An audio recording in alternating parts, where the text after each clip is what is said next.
This is the halftime show with Umar Nouri on 95. Salam and welcome to the halftime show with Omar Duri. I'm your host, cover everything sport, international and local. Coming up on the show today, Toby Gregory, the Arabian Rowing Team founder, is on the show today. And I'm so excited because I've been following their progress for a very, very long time. And guess what, Pulse 95 Radio, you are going to have him on this show today on Pulse 95. So stay tuned for more on the only place to be at 3, the halftime show on Pulse 95.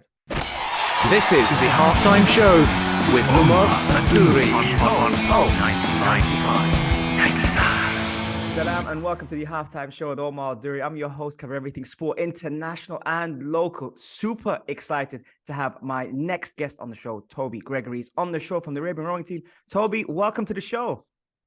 Look, thank you so much for having me on the show today. I really appreciate it. Listen, I love what you guys stand for. Talk to me about the Arabian Rowing Team and how it started.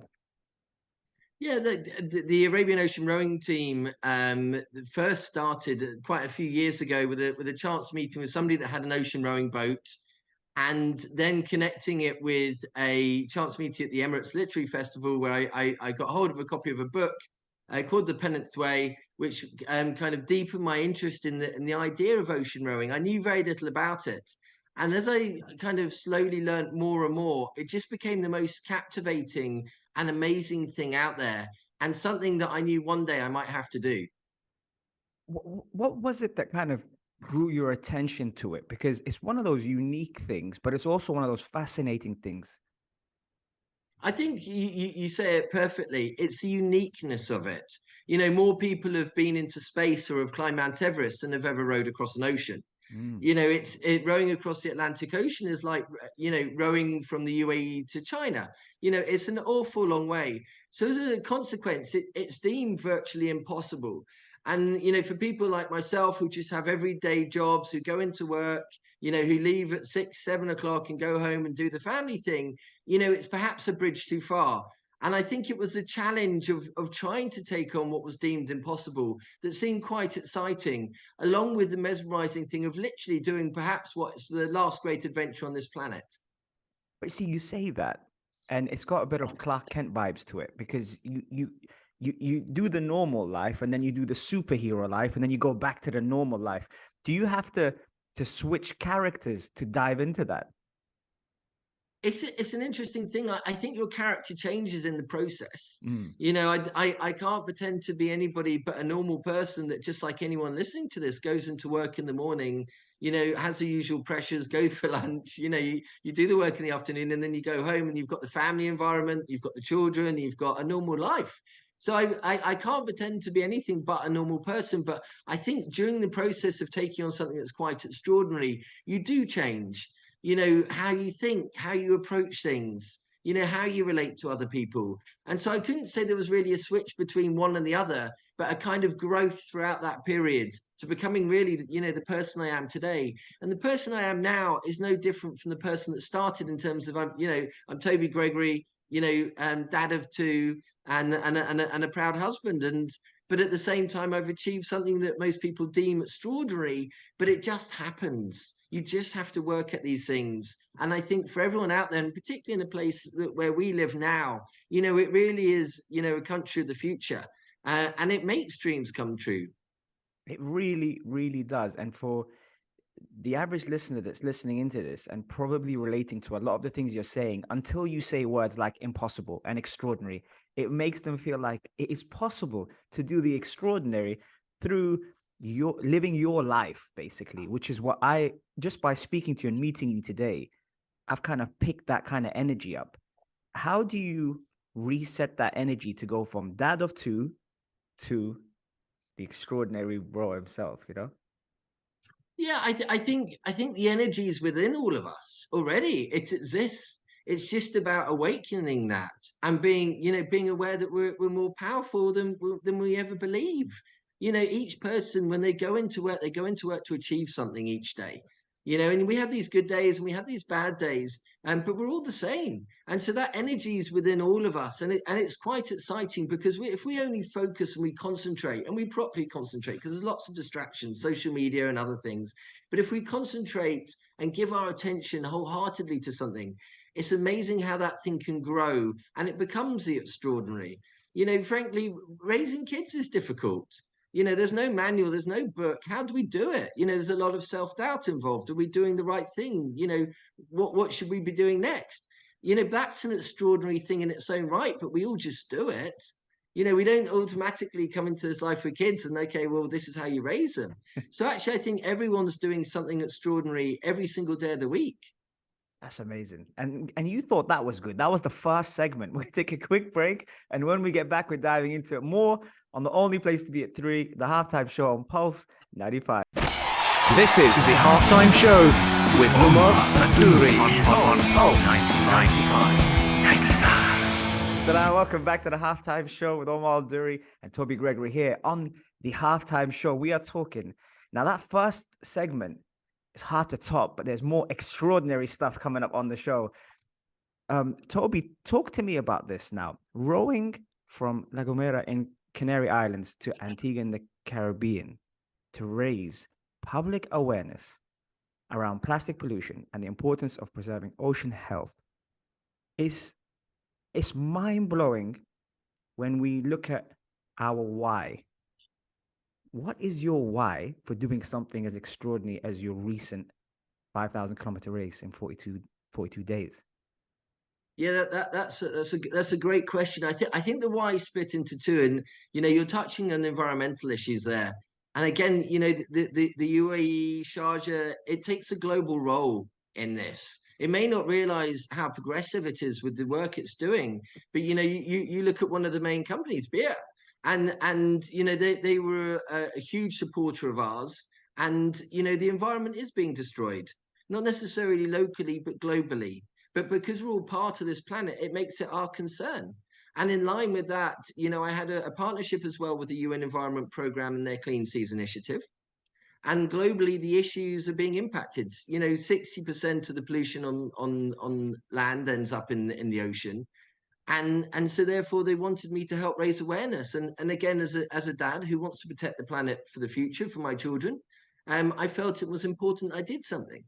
And you look around and say, well, I'm just an ordinary person who's got expertise, who's got knowledge in this. And again, within Sharjah, you've got BEEAH, and they're doing extraordinary things, and they're kind of leading the path on this. And so, from my perspective, I didn't have to have the knowledge; they gave it to me. And just working with them, working with their fabulous team there, working with the UN Environment Programme, and then you begin to see what's happening in the world's oceans. And so actually, rather than having a choice whether you do this or not, it's something you're kind of compelled to do. And as I said, we're in a hugely fortunate position being here in the UAE because it's so progressive, and the way everyone thinks in. We've got COP28 coming up, and His Excellency Sultan Al Jaber was out there in America last week saying some incredible things. So actually, I was just doing part of what's already taking place. Yes, in some ways, again, I was doing my own little bit, but it is my own little bit in something this wonderful nation's doing every day. It's amazing to hear you speak about this, and when you mentioned why and teamwork and knowledge and purpose as well. We often hear about people doing things and it's great and it's fantastic, but you just feel like it's the flavor of the month. But this is like a long-term thing. This is something that, like you said, we're looking at improving the way we live and the way not just the country, but the world becomes. Is that one of the things that drives you on to continue to tackle these kind of challenges? 100%, totally. You couldn't have said it better. Now I've kind of lifted the lid. Now I understand things a bit better. Now I see the work that wonderful companies like BEEAH are doing, and the government in Sharjah and other people. I'm much more aware of it, and so I see it as my duty to help and to participate. They supported me. Why shouldn't I support them? And again, it's just little of me, and I'm back here, doing the school run as everybody else, but we all have our part to play.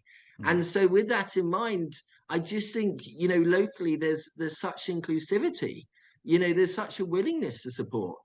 And you just don't get that elsewhere, which is what makes, the UAE and everyone here so powerful. The partnerships and the willingness to help. And so actually, kind of little old me becomes more impactful because of those partnerships and the support we get from other people here. And it's universal. You keep saying little me, but it seems like larger than life, my friend. I'll tell you that now. Um, Talk to me about the conquering this latest, toughest role you've had to date. Tell the listeners more about it. I've obviously read about it, but I want you to tell the listeners more about it. Yeah, so you're in an open rowing boat that was specially built. And again, I had no knowledge. I went to different companies, I did my research. If you're to row an ocean, what do you row an ocean in? And so bit by bit, the boat was built, the boat was shipped across to the UAE. I believe it was the first one of its kind to be in the UAE. Wow. And again, just the Coast Guard, the Coast Guard, they saw this thing, what is it? I spoke to them, they were unbelievably supportive and got behind the project. But yeah, so essentially we're in an open rowing boat with two small cabins at either end, and you start just off the coast of West Africa, and you stay on that boat. You don't get off it. You carry all your supplies, everything you could possibly need, all the way until you get to land on the other side, which in our case was the Caribbean. And so you're on it during storms, you're on it during good weather. And now, obviously, living here in the UAE, we're very familiar with hot weather, and that's what it's like during the day. The sun is very intense. However, at night, it's incredibly cold. It's freezing. You've got all your food on board. You're having to eat 6,000 calories a day because you're rowing all day and all night. So it's kind of 2 hours on the oars, 2 hours off the oars. And again, we had to learn all of this. We had to study it all. What food might we take? We had to try all the food. How does our body cope with the different types of food? What happens if we get injured on the crossing? Now, of course, we had a support team of land, and no great feat is achieved on one's own, but it was one where, out on the ocean, the only thing that was going to propel us across was us moving the oars. And the night sky, the storms, just, you mentioned the word conquering the ocean. I don't think we conquered anything. I think we made friends with it, and it allowed us to go past. And if anything, we possibly conquered ourselves, through achieving the impossible. But my word, it really was, kind of the last great adventure on this planet.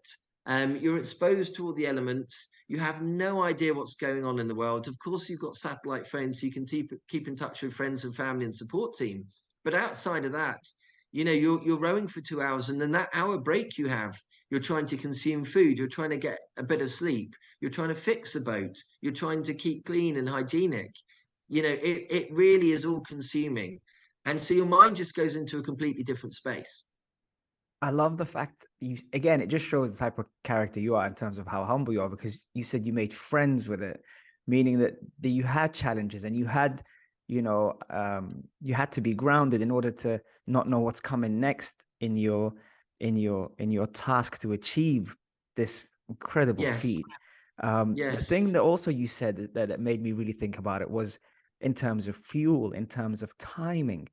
I read that you had to have frozen dried food, but you also said that in this interview, you said that you had to sample and see and study and learn about what you need Yeah. to do. What kind of food are we talking?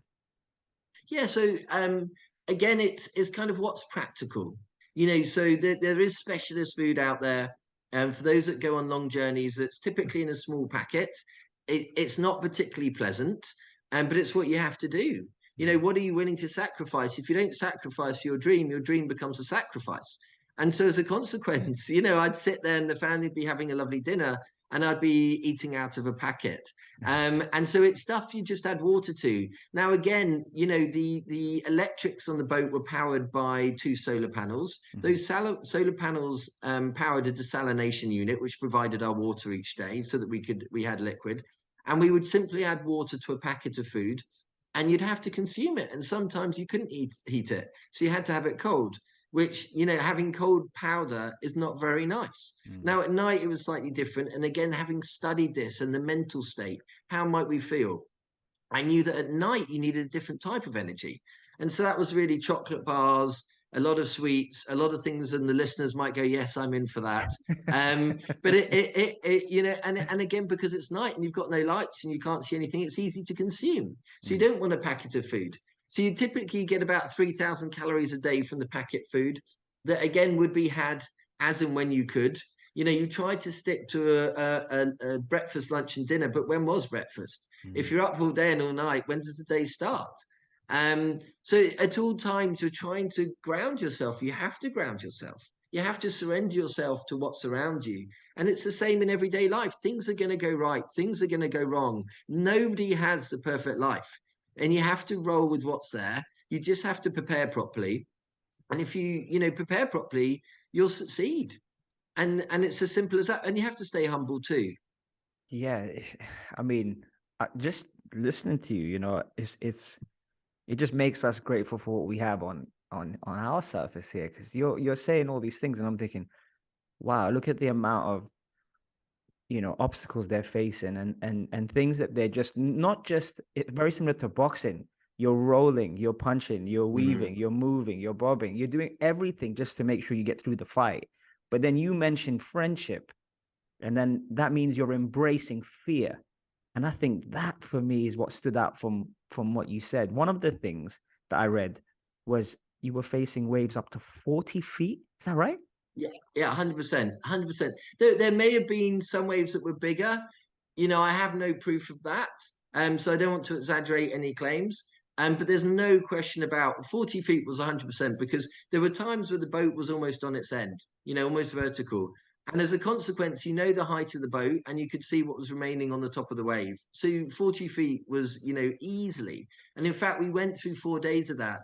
And of course, there's an element where through the preparation, you'll probably go through 3 days of storms, and it's going to be a bit rough. But my word, from the moment we got into the water to the moment we left, we just hit storm after storm. And from the 26th of December through to about the 29th or the 30th, the storm was fairly intense. We were scared. And just like anything, and anyone approaching something new for the first time, you may have studied it, you may have learnt about it, but it doesn't stop an element of fear. And so how do you embrace it? Do you become overcome by it? Or do you turn it into a positive and say, look, I've studied for this, it's new, and you're looking around and it's slightly exhilarating, but I'm going to walk into it. I'm going to walk forward. I was with two other people, we'll all walk forward and we'll just deal with this. And again, it's I know it sounds dramatic, but it's what everyone's doing in everyday life when they start a new job, when they try something for the first time. And the other thing was, we never looked too far forward. Yes, we knew it was going to be roughly 5,000 kilometers. And obviously, because we have no engine, no motor, we're at the mercy of the wind and the waves, and it's going to push us, so it'll be longer. But you never look too far ahead. Otherwise, you become lost. So it was just about taking the next step. What did I need to do in that hour to recuperate? When I was back on the oars for 2 hours, what was our objective? What did we want to achieve? And again, I relate it to everyday life in terms of it's what everyone does. Just try and do that next hour really well. Don't focus on anything else. And you'd be amazed at what happens off the back of it. Brilliant. Brilliant. All right. I don't even want to take a break, but unfortunately, we're going to take a quick break.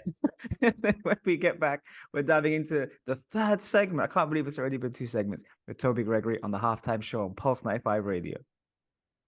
This is the Halftime Show with Umar Adouri on Pulse 95. Salam and welcome back to the Halftime Show. If you do miss the show, don't worry, catch all of our episodes on Apple, Spotify, SoundCloud. If you like a podcast, or if you prefer a visual, head over to our YouTube channel and you can see the fantastic guests like Toby right here on Pulse 95 Radio YouTube channel. We have all the incredible guests talking about really important things like mental health, gut health, and how important the brain is on performance and recovery, but also their stories.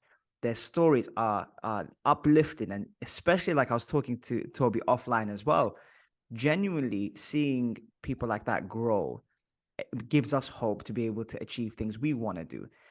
Toby, I want to ask you, with all the stuff you were saying earlier, and we talked about fuel, and we talked about the challenges that you faced. How do you train for things like this when you have a set goal in your mind? Yeah, like any goal, you start by asking questions. what is it I need to do to be able to achieve this? And I had no idea. So who does have an idea?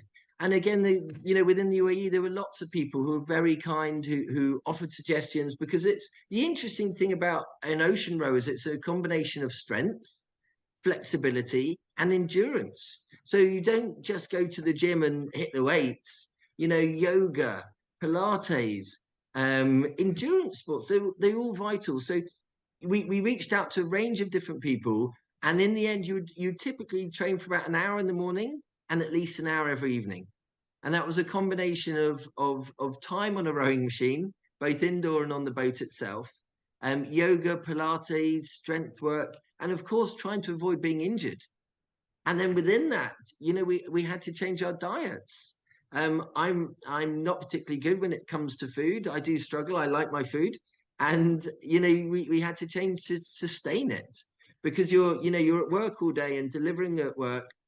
You come home, you're a father, then you're doing an hour's row or a 2-hour row or a 3-hour row, and you've got the same as soon as you wake up in the morning. Fitness again, school run, work. And so actually, the fuel, and you talked about the mental side, the mental side was incredibly important to help with the delivery. So it's an incredibly complex project. It sounds like it. And when you spoke about rowing and when you spoke about the exercises and yoga, and I think about mobility, and I think about being able to be flexible, etc. Has setting yourself a goal like this helped you with things like prevention exercises and things like things that maybe we weren't doing before when we were training normal? All of a sudden you have these big challenges to face. Does that then enhance your brain with things like prevention exercises? 100%, 100%. I view things completely differently now. I've taken part in previous ultra challenges, and we'd mainly focused on physical strength building, kind of the typical thing you'd expect. But now I view the prevention as key to everything. It's almost the foundation. I lacked flexibility. Going to yoga for me was a completely embarrassing. I could barely touch my toes. And it was one where, it was just vital to the strength, the core, the way it supports the whole body. And so prevention exercises play a significant role in just keeping you not only healthy but mentally strong as well, because if you're injured it becomes very difficult, and I did get injured eventually. There's no way you can sustain 2 years worth of exercise and not have a problem. And very sadly, 29th of August I hurt my knee, and I thought that was the end of the road. And thankfully, because I had a great base, because of prevention exercises I'd completed, I was able to recover faster than expected. With the different things that you're doing, and especially different roles that you play, how do you disconnect from the noise? That's a great question. That's a great question. I think the noise was what I had in my life before.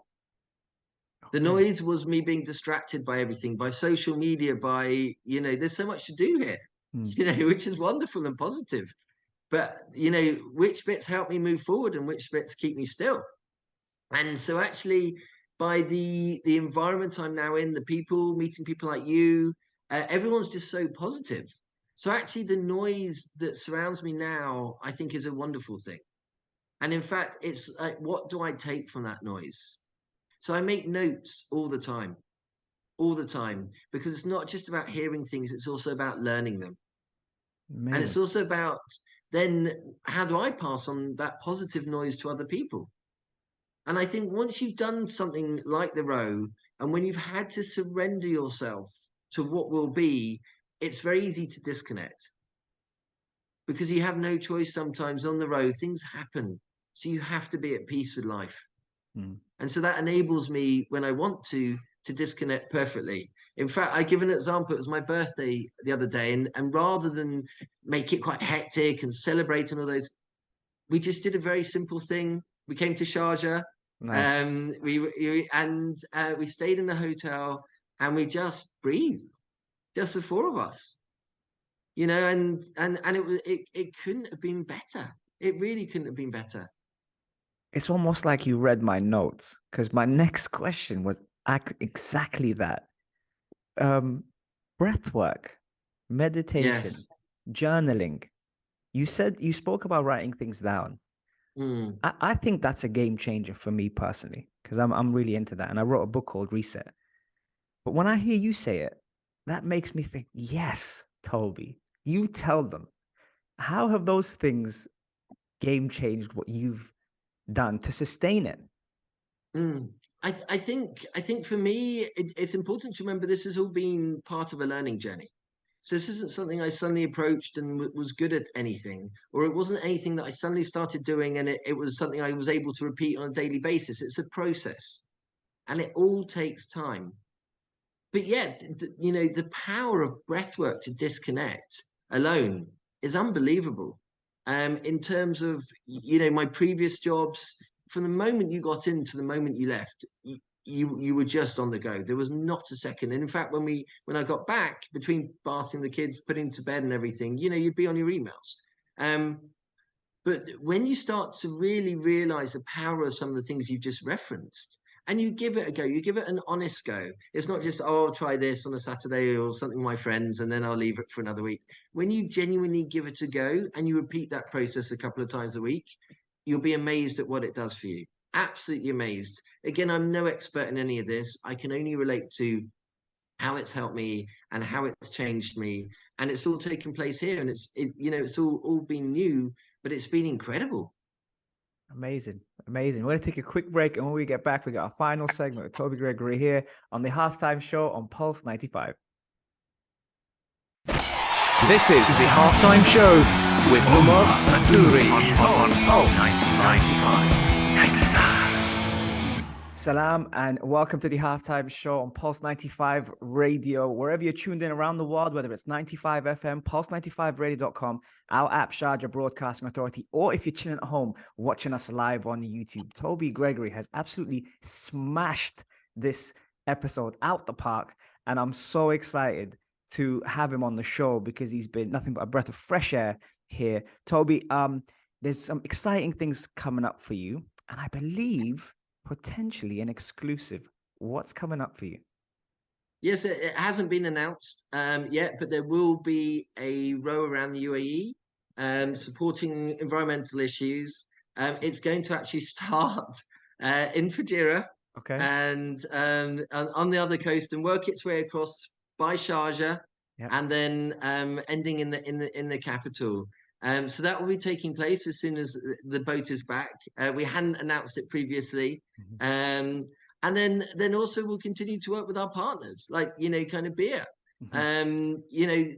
With their aim to make Sharjah the first, zero waste city in the world. I don't think people, and especially listeners, realize how innovative that is. And it kind of legitimizes everything I'm doing. So actually from a partnership, it's perfect. And I just think, even look at their buildings, innovative. What they're doing is extraordinary. And working with them just continues to excite me. What is it about Sharjah? We spoke about this offline as well. That's dear to you. Well, everything really. I think, you were talking about the noise.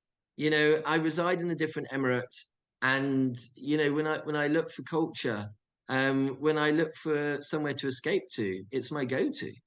Even at the weekend we were talking about, well, should we move here? So actually, I don't want to say too much because everyone starts moving there, and what you've escaped, joins.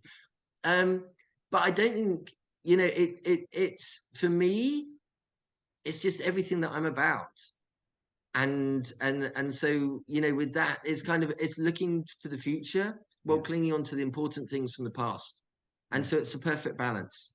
Fantastic, fantastic. Before I let you go, Toby, where can we follow you? Yeah, look, thank you. So on Instagram, it's the Arabian Ocean Rowing Team.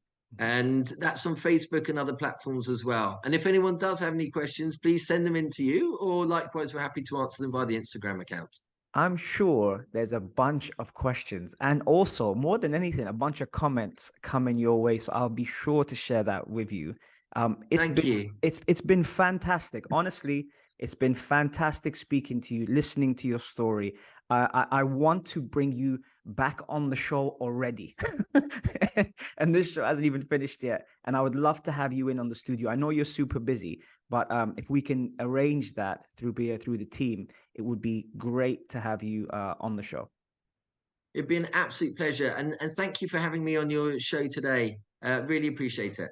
My pleasure. And remember, guys, you can catch it every Monday, Wednesday, Saturday, 3 to 4 UAE time. And if you do miss the shows, you can catch Toby on our YouTube channel, Pulse 95 Radio, and on the podcast, Apple, Spotify, and SoundCloud. Have a fantastic day, folks, and stay blessed.